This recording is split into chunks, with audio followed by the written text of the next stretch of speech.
Hello everyone, আসসালামু আলাইকুম। সবাইকে গুড মর্নিং। কেমন আছেন সবাই? আশা করি সবাই ভালো আছেন। আমি এখন পুঁই শাক কাটতে যাচ্ছি।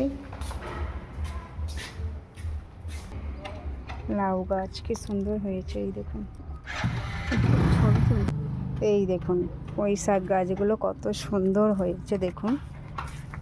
এই দেখুন, এইগুলো পুঁই শাক গাছ, তো সুন্দর হয়েছে।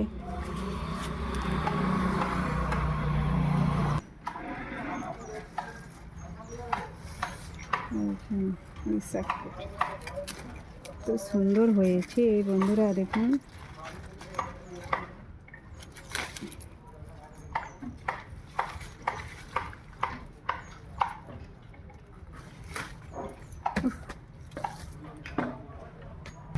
তো এই দেখুন বন্ধুরা, এতগুলো পুঁই শাক হয়েছে, দেখুন কত সুন্দর। হ্যাঁ দেখো, দেখেছো? হ্যাঁ দেখুন, আমার বড় ছেলে পড়াশোনা করেছে, এই দেখুন। আর এখন চাপ বেড়ে গেছে, এখন স্কুলে ভর্তি হয়নি আপাতত, কিন্তু ও বাড়িতেই পড়াশোনা করায় আর টিউশনে যায়, এইটুকুই। জানুয়ারি মাসে ভর্তি হবে আমার সোনাটা, চাপ আরও বেড়ে যাবে। এই তো।